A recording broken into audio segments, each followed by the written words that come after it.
What makes someone a prophet? And I mean this in the context of prediction primarily, because a prophecy is just a prediction with more meaning or weight to it. And if we're just going to say that a prophet is someone who makes predictions, does every prediction have to be right?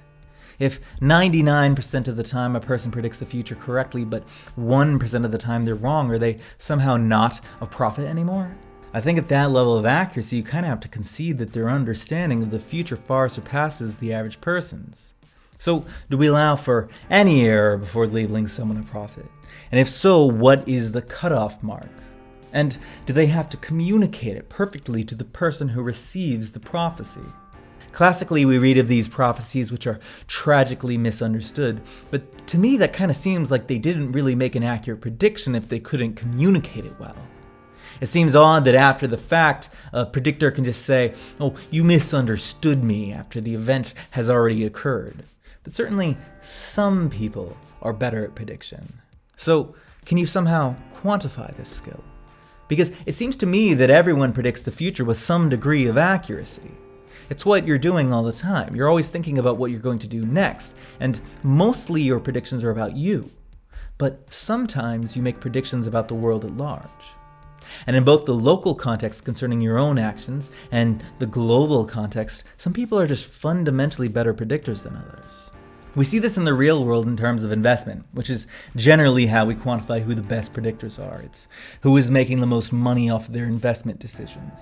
But in that case, people are only lending their future-based thought to a very narrow set of possibilities. It's a thin band of all potential futures that are considered. Like a corona of time is obscuring your future sight of what could be. In the context of how we currently think about prediction, it's just about the market. And ultimately, it's about whether your own access to money or other assets in the future will increase. And I think this is actually rather limiting.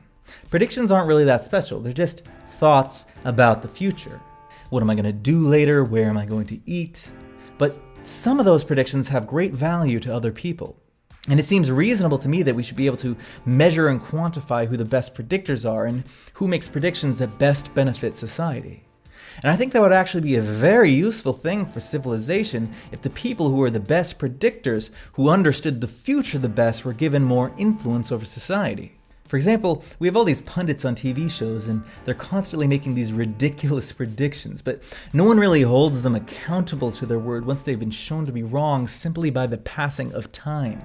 And then when something unexpected happens, the very next day, the same people who made such inaccurate predictions are the same people we're listening to give their hot take about why it did happen. And it seems to me that those people don't really know why whatever happened. They're just reacting to the event and in retrospect trying to correct for their error. If they really understood the state of the world and how it changes, they would have had a reasonable prediction that the unexpected event was going to occur. Or take politicians for another example. These are people who really build their career off of promises, which are really just predictions. And there's no real scoring criteria for this, and no politician is held accountable to these predictions, so we tend to lean towards whoever makes the grandest promises, and not those who can actually enact positive, meaningful change. If we actually cared about meaningful, effective government, we would promote community organizers who have actually transformed the lives and futures of the most people to the highest seats of power. And it stands to reason that you can measure this, because sometimes those pundits and politicians are right. And there are actually people who have attempted to do this. In the Good Judgment Project, Philip Tetlock attempted to quantify the capacity to predict strictly determinable things. And he details his findings in the book Superforecasters, The Art and Science of Prediction. The way they scored this was something called Breyer scores. So Breyer scores don't treat outcomes as a simple binary choice. It's not about just predicting whether something will or will not happen. It's about predicting the probability of an event to occur. So you could say something is 50% likely to happen because you don't have enough information, or 100% because you know it will occur, or 10% because it's highly unlikely but there's still a small chance of it happening. And the notion in scoring would be, if you group together all the predictions you marked as being 80% probable, for example, if 80% of them did occur, then you would be scored well. But if of all these predictions only 60% occurred or 100% occurred, you'd be scored less well.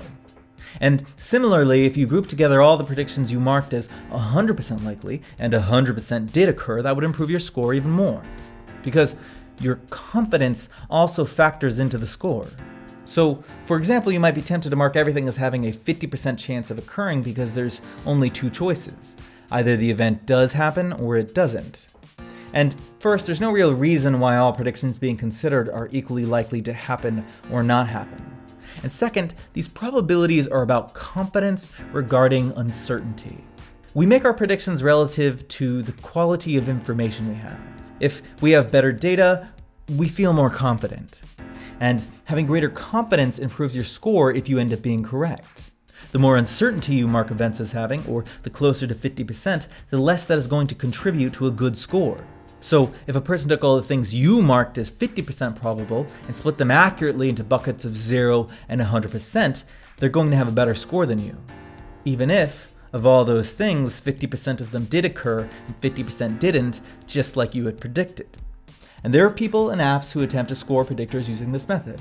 Prediction Book, Good Judgment Open, and Metaculus all have a foundation in their scoring functions in Brier scores. But I would argue there's actually a lot of things wrong with Brier scores. Things aren't as strictly determinable as the people who are writing these predictions make them out to be.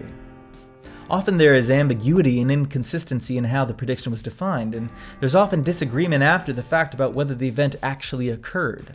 For example, if you make a prediction that the US will go to war with Iran, but the US starts carrying out continuous military action in Iran without actually declaring war, there may be some debate about whether the event was actually predicted accurately. Because it's ultimately coming down to our definition of a word, the definition of war. And then you're only allowed to make predictions about things that an administrator has determined to be determinable. So there's a lot of power in simply getting to write the predictions.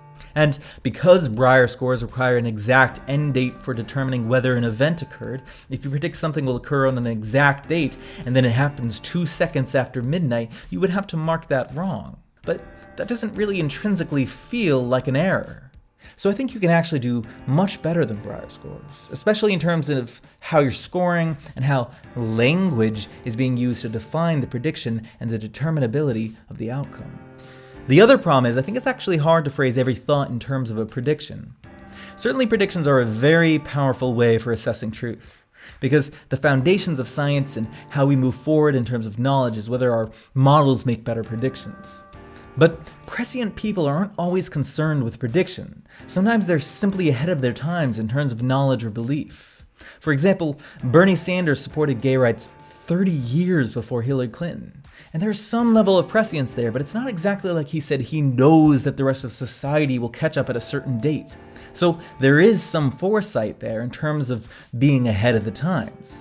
It's not really a prediction. You might not know exactly when culture is going to turn, but you came to a conclusion far before others. You were ahead of the curve. This is a big problem with Brier scores. You have to phrase a truth to be evaluated as a prediction with a discrete and precise end date to determine whether something has occurred or not. If you go past that date, it's marked as wrong. But you can be simply ahead of the curve of collective belief, and I would suggest you're still prescient, even though you haven't made any specific predictions, and rather you just arrived at a conclusion before others. You understood a truth before everyone else did. So you should be able to quantify this as well, and without having to specifically phrase it as a prediction. Because you know this newly acquired knowledge is correct, you just don't know when the rest of society will catch up. And forcing someone to predict when a certain percentage of the population will have that belief and by a specific date kind of misses the point. You should be able to phrase that belief just in the form of a statement and be scored as more prescient if, while at the moment most people disagree with you, in the future it becomes common knowledge or belief. Even if you don't know exactly when that's going to happen, because you're ahead of the curve. So I think there's actually many ways to quantify how well a person predicts the future. And a big part of that is how useful that prediction is to society at large. So part of that assessment comes down to the language being used to define the predictions that are being evaluated. And part of it comes down to how much the crowd at large cares about those predictions. And I don't think you should have any singular person or entity controlling how you express your belief about the future. I do think that the notion of probability is important rather than just saying something will or won't happen. But language itself is fuzzy. And how you speak your vision of the future shouldn't be limited by those who write the predictions people are allowed to evaluate. And if you've been watching my last two videos, you might be starting to connect the dots on what I'm suggesting here. And I will eventually spell it out exactly, but that is for another video. So what do you think? How often do you think about the future? Do you think you're good at prediction? Do you think some people or cultures might think about the future more often than others? Do you think those people might have an unfair advantage if this were the system to drive society? Is there a way to allow people with more past-focused thoughts to also participate? Let me know your thoughts in the comments. Feel free to quantify the goodness of this video by liking it, and feel free to quantify the truth of it by sharing it with others. If you're interested in this line of thought and feel particularly aligned with my mind, don't forget to press subscribe and the notification bell.